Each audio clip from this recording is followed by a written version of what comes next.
2 years ago last month, Logan, James, and I rode the Brightline train from Orlando down to Miami, Florida. The mission? To be interviewed for a then unnamed Iron Maiden film. It was intimidating being sat in a genuine film studio, bright lights casting shadows on the room around us, and lots of very professional film equipment, and I will admit my brain wiped itself of just about everything I had said in that interview the moment I walked out the door.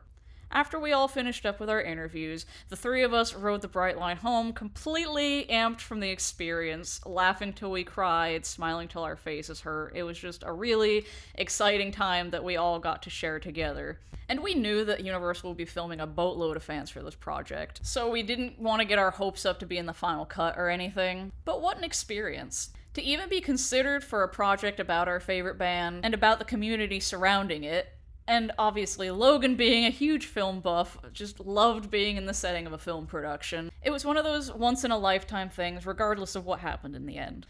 So, time passed, and something that should not have been forgotten was lost. The film became legend, legend became myth, and for 2,500 years, the film passed out of all knowledge. Until when chance came, it completed its final cut. Alright, so it was just 2 years. But initially, the news about this still unnamed documentary had dropped back in March of 2025, slated for an autumn release. Autumn rolled around, and there were no signs of its appearance, other than a line in a magazine, I believe in Metal Hammer, that it had been postponed until 2026. And finally, in February of this year, 2026, it had a name, artwork, and a release date. And not too long after that, it was confirmed that all three of us made the film. So needless to say, us three are very excited to see it. The film is only an hour and 45 minutes, and it has a lot to cover regarding the band themselves, so I don't expect us to have more than a combined 2 minutes of footage to be used, but it's still cool regardless. Hopefully. All that aside, there have been a whole mix of reviews out there, as we've talked about previously. Steve didn't have the highest marks for the film. Hi, Fruity. But Adrian, Nico, and Bruce have all given it words of praise. Nico even saying it put a tear in his eye, and various news outlets have given reviews that land all over the spectrum. As for me, based on the trailers and the premise that we've learned about over the last few months, I expect to probably rate it about 7 out of 10 personally. As you all know, I love Flight 666, that is the pinnacle.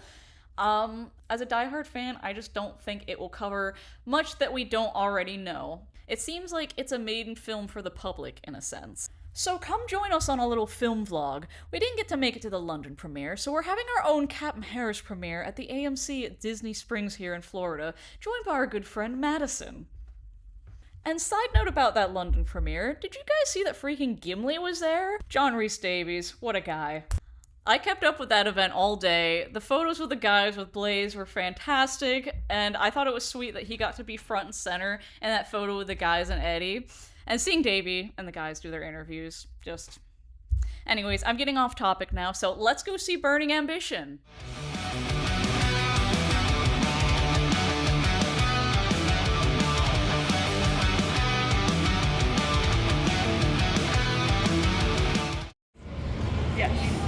This is it. Unfortunately, we don't have a dine-in theater tonight, so... No, but we'll be going into my AMC app, to my Burning Ambition, where we have four tickets. Plus one extra ticket. So now let us enter the AMC dine-in theaters, one of the busiest movie theaters in America.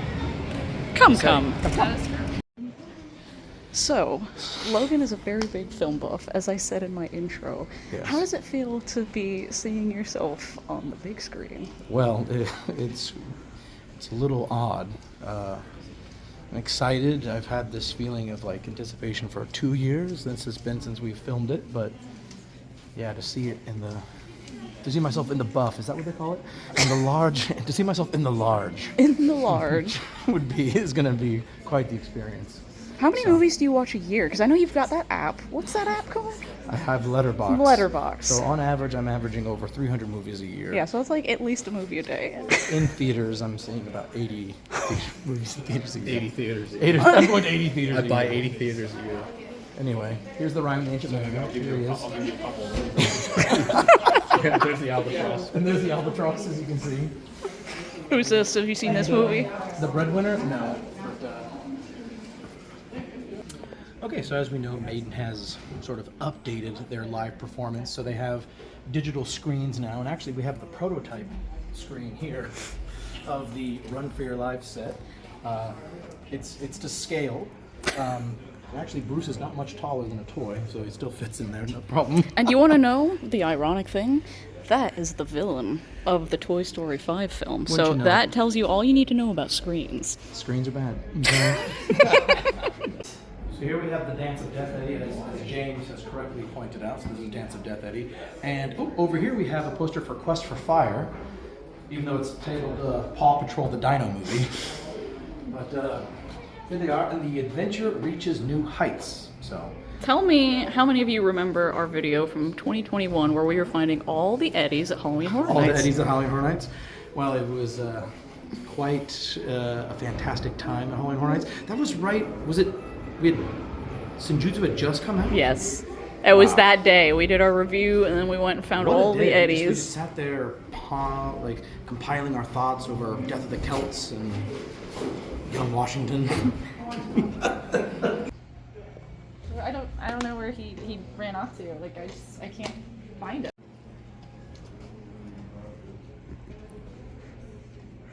Oh, Logan! It was me the whole time.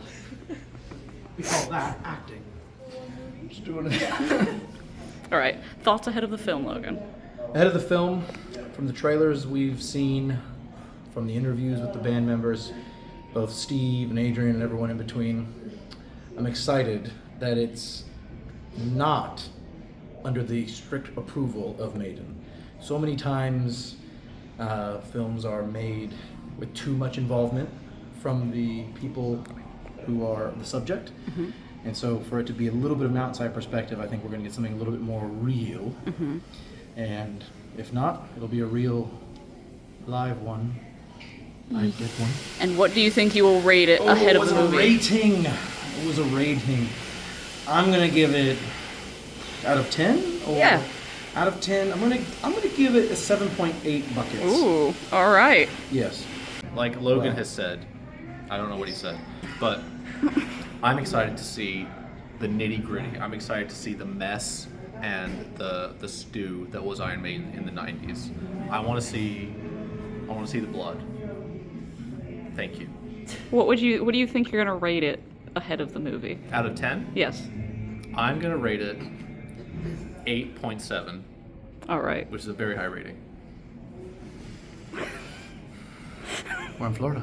I'm super excited. I feel really lucky to have had the opportunity to interview for this, even though me and several other friends did not make it in. We are so excited to see all of our friends who did make it into the final cut, and I know you guys did a great job, and it's going to be a great movie. We've already seen the trailer. James has a #1 quote in the trailer, and yeah.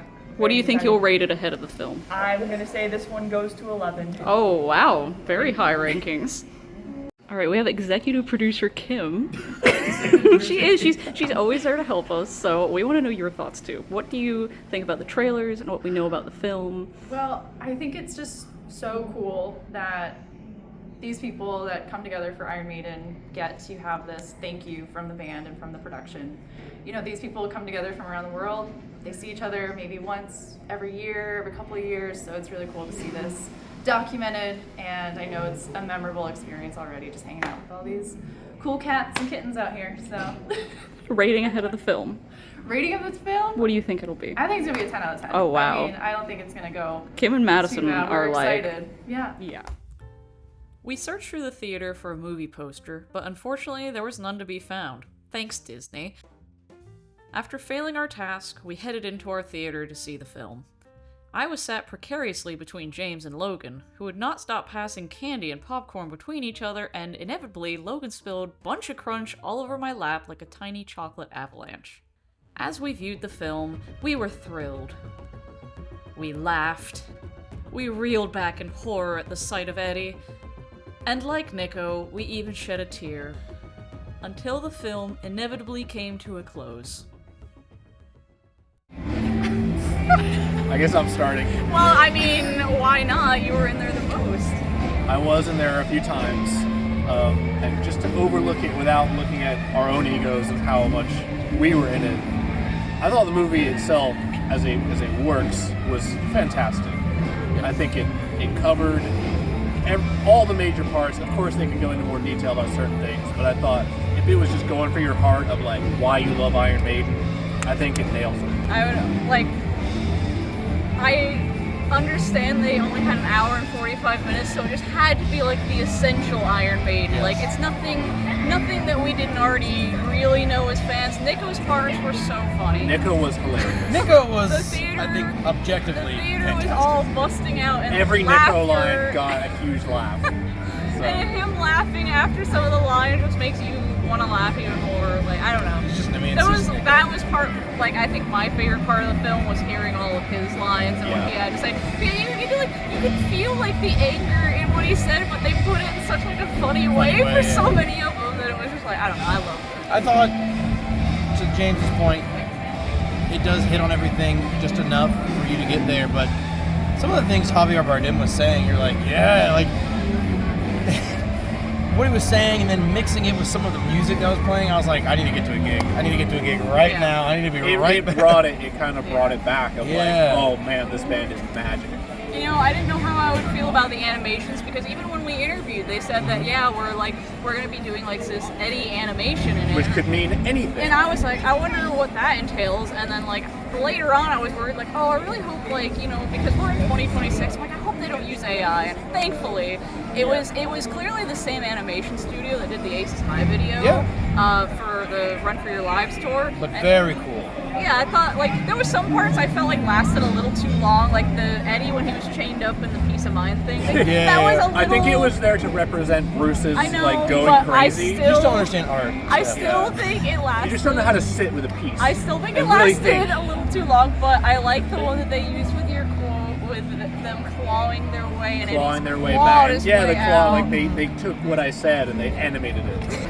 I got this like, I don't know how to describe it other than like every time like one of us would appear, I got this like warm, not like a Egotistical. Not like a not like a sweaty like, oh, there we are again. I almost completely missed my line because when that picture of our friend group popped up, I was like, oh my god! And that stayed for a while too. It did. They really wanted And us to know about the band meeting. I was too busy like, oh my god, all our friends! And then I'm like, wait, I don't even know what I just said.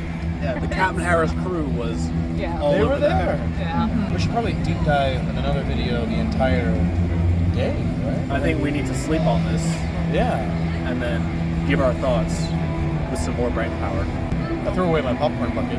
Yeah. They I was did. so What's your boy dinner? My boy dinner popcorn bucket, my reusable bucket. I was so excited for the film. Everyone was saying, giving us high fives and good jobs in the theater. Like one guy was, but I just was so hyped. I just completely blanked and threw away a perfectly good popcorn bucket. And you were the first fan. You were the first fan to First appear. is best. If you're not first, you're last. And on that disappointment, It's time to end. it's time to end. Right. Well, that's good night from her, And it's a good night from him. and it's a good night from him.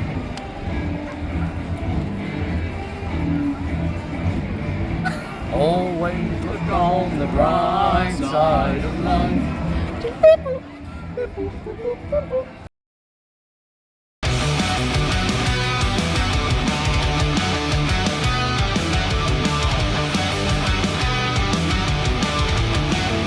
So James and I will be on to talk a little bit more about this, and you'll see that right here. Where? Over there. Over there. Come on, everyone. Everyone, come on. Shut up! Stop laughing at me. Boy dinner. Yes, boy Boy dinner, dinner. popcorn. Popcorn and bunch of crunch. M&M's. All right. Well, that's good night from him. And it's a good night from her. Oh, wait. I point to her. Yeah, you go her, and then I go you, and then you go me. Okay, got it. That's enough of you. That'll do, won't it? Yeah.